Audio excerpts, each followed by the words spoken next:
శ్రీపాదరాజం శరణం ప్రపద్యే. అనగార్వత మహిమ. అనగాదేవి వ్రతం యొక్క మహిమ తెలుసుకుందాం. అంతటా దీపకుడు వేదధర్ముని ఇలా అడిగాడు, ఓ గురుదేవా, దత్తదేవుడి గురించి ఇంకా తెలుసుకోవాలని ఉంది. ఏం చెప్పాలో నీవే నిశ్చయించుకొని తెలియచేయి. ధర్మరాజు శ్రీకృష్ణుని ఇంకనూ ఏమీ అడగలేదా? అడిగితే శ్రీకృష్ణుడు ఇంకా ఏమేమి చెప్పాడు?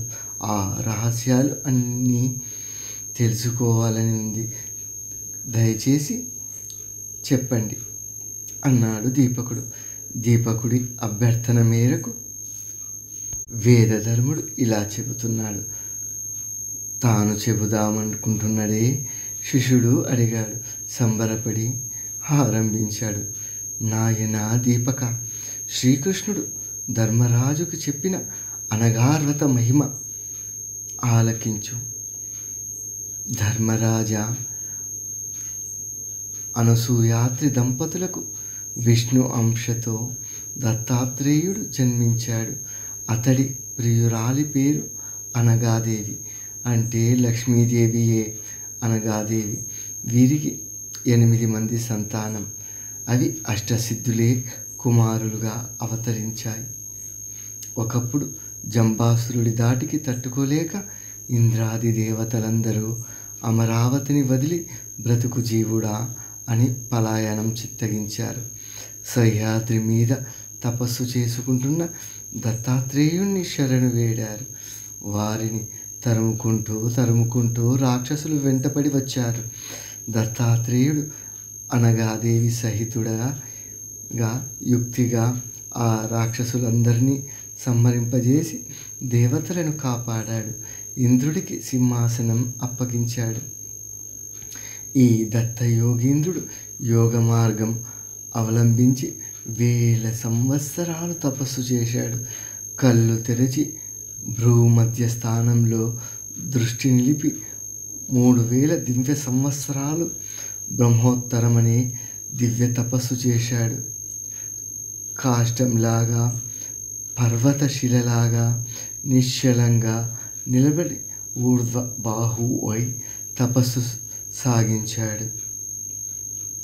యోగ దీక్షలో ఉన్న దత్తాత్రేయుణ్ణి కార్తవీర్యార్జునుడు భక్తి శ్రద్ధలతో సేవించాడు. దత్తుడి హృదయం గెలుచుకున్నాడు. అనేకమైన దివ్యవరాలు పొందాడు.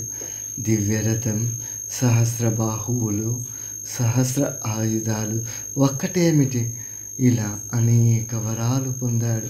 సప్తద్వీపవృతమైన యావత్ వసుంధరకు అనగా యావత్ భూభుగోళాన్ని ఏకైక చక్రవర్తిగా అయ్యాడు. 85,000 సంవత్సరాలు ఏకకాలంగా పరిపాలించాడు. భూరి దక్షిణలతో మహావైభవంగా అనేక యజ్ఞాలు చేశాడు. అతడి యజ్ఞవేదికలు, యాప స్తంభాలు అన్నీను బంగారమే.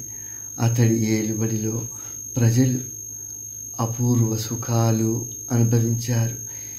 ఏ కష్టం వచ్చి ఏ పౌరుడు తనను తలుచుకున్నా కార్తవీర్యార్జునుడు స్వయంగా ప్రత్యక్షమయ్యేవాడు, ఆదుకునేవాడు.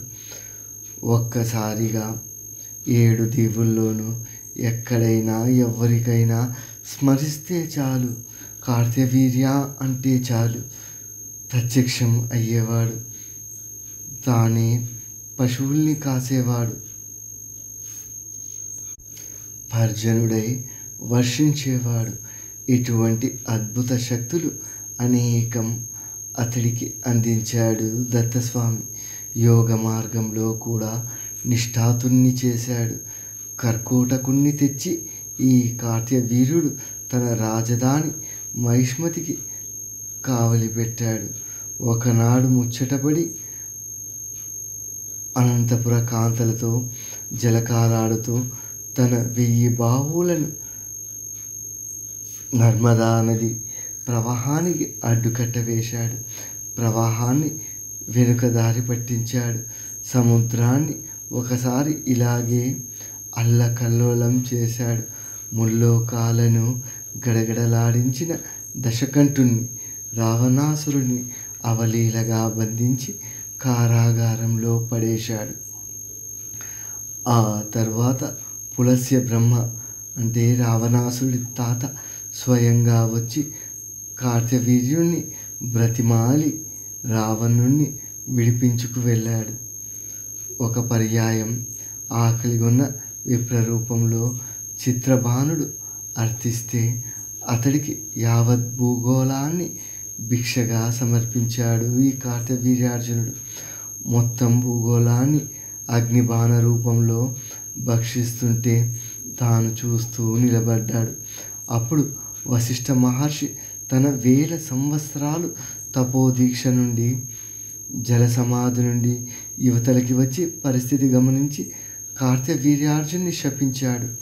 బ్రాహ్మణ బాలుడవైన భార్గవరాముని చేతిలో సంహరించబడతావు అన్నాడు.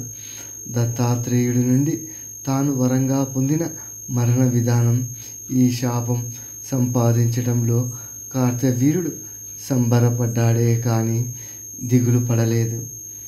ఇంతటి మహిమాన్వితమైన మహాయోగి కార్తవీర్యార్జునుడు దత్తయోగీశ్వరుని దయ వల్ల మర్త్యలోకంలో ప్రవేశపెట్టిన ప్రసిద్ధ మహావ్రతమే ఈ అనగాష్టమి వ్రతం. అనగా అంటే పాపం. అది మనోవాక్కాయ కర్మలుగా 3 విధాలు దాన్ని నాశనం చేస్తుంది. కనుక ఇది అనగ వ్రతం. అనగుడు అంటే దత్తాత్రేయుడు, అనగా అంటే లక్ష్మీదేవి. అనగుడు ఉపదేశించింది కాబట్టే అది అనగా వ్రతం. అనగాదేవిని ఆరాధించేది కాబట్టి అనగా వ్రతం. ఇలా దీనికి 3 విధాలుగా సార్థక్యం వచ్చింది. ఏ తిథి నాడు ఏ సమయంలో ఎలా ఈ వ్రతం ఆచరించాలో తెలియచెప్పమని ధర్మరాజు అడిగిన మాటకు కృష్ణుడు ఇలా చెప్పసాగాడు. మార్గశిర మాసం కృష్ణపక్షం అష్టమి తిథి నాడు ఈ వ్రతం చేయవలసి ఉంటుంది. దర్భలతో అనగుణ్ణి అనగాదేవిని వారి అష్టపుత్రుల్ని ప్రతికృతులు చేయాలి. మండపంలో నెలకొల్పాలి. వ్రతకర్త ఉదయమే లేచి స్నాన సంధ్యాధికమ అనుష్ఠానములు ముగించుకొని తోరం కట్టుకొని వ్రత దీక్ష స్వీకరించాలి. భక్తి ప్రపత్తులతో ఈ దర్భాకృతులకు షోడశోపచార పూజలు చేయాలి. ఋగ్వేదోక్త మంత్రాలతో అనగుడైన విష్ణుమూర్తిని అనగ మాత అయిన లక్ష్మీదేవిని ధ్యానించవలసి ఉంటుంది. అలాగే స్తుతించాలి. హరివంశ సంభవులైన ప్రద్యుమ్నాది పుత్రవర్గంగా అష్టపుత్రుల్ని భావించవలసి ఉంటుంది. ఆ ఋతువులో దొరికే కందమూల ఫలాలను, సుగంధ పరిమళ భరితమైన పుష్పాలను వినియోగించవలసి ఉంటుంది. ధూపదీప నైవేద్యాలు సమర్పించవలసి ఉంటుంది. ఆ పైన బంధు మిత్ర పరివారానికి బ్రాహ్మణులకు సమారాధన జరపాలి. మరొకడు ఈ వ్రతాన్ని స్వీకరించేటట్లు చేసి అప్పుడు వ్రత సమాప్తి పలకాలి. అలాగే అష్టమి తిథి నాటి రాత్రి నట నాటక గాయకుల హరికథా సంకీర్తనంతో భజనలతో జాగరణం చేయవలసి ఉంటుంది. నవమి నాటి ఉదయం అనగా స్వామికి పునఃపూజ చేసి నైవేద్యం పెట్టి ఉద్వాసన పలకాలి. ఆ పైన అదర్భాకుతుల్ని వ్రత పుష్పాది నిర్మాల్యాన్ని భద్రంగా తీసుకెళ్ళి నదిలో కానీ చెరువులో కానీ బావిలో కానీ నిమజ్జనం చేయవలసి ఉంటుంది. ఇలా ప్రతి సంవత్సరము భక్తి శ్రద్ధలతో ఈ వ్రతాన్ని జీవించి ఉన్నంతకాలం చేస్తే, అంటే బ్రతికున్నంతకాలం చేస్తే వారికి విష్ణుమూర్తి ప్రసన్నుడవుతాడు. కుటుంబం అన్నింటా అభివృద్ధి సాధిస్తుంది. ఆరోగ్య ఐశ్వర్య భోగ భాగ్యాలు లభిస్తాయి. 7 తరాలు తరిస్తాయి. ఓ పాండవాగ్రజ, నీవు కూడా ఈ వ్రతం ఆచరించు. కార్తవీర్యార్జునుడు అంతటి వాడివి అవుతావు అని శ్రీకృష్ణుడు శుభాకాంక్షలు చెప్పి వ్రత కథా విధానాన్ని ముగించాడు. దీపక, ఇది దత్తదేవుడి కథాకథనం. జంబ దైత్య పరాజితులైన దేవతల్ని దత్తదేవుడు రక్షించడం, అతడి అనగత్వం, యోగచర్య, భక్తుడైన కార్తవీర్య యోగికి చేసిన వరదానం, ఈ అనగా తోరణ వ్రతం, ఇలా అన్నీ చెప్పాను. ఇంకా ఏమి వినాలని కుతూహలపడుతున్నావో, ఏమి వినాలని అనుకుంటున్నావో నిరభ్యంతరంగా అడుగు, చెబుతాను. ఆనందంగా విందువు కానీ అని వేదధర్ముడు ముగించాడు. ఓ గురోత్తమ, నాదొక చిలిపి సందేహం. మీరు బ్రహ్మాండాది బహుపురాణవేత్తలు కనుక కోపగించుకోకుండా చెబుతారని ఆశతో అడుగుతున్నాను. దత్తాత్రేయుణ్ణి మహర్షి అంటున్నారు, అలాగే విష్ణుమూర్తి అవతారం అంటున్నారు, యోగులకు యోగి అంటున్నారు. వీటన్నిటికీ ఏమైనా పురాణ కాలంలో ఆధారాలు ఉన్నాయా అనేది నా సందేహం. నీవు దీనవత్సలుడివి, దయచేసి నాపై కోపగించకుండా నా సందేహాన్ని తీర్చు గురుదేవా అని దీపకుడు చెప్పాడు. జయ గురుదేవ దత్త.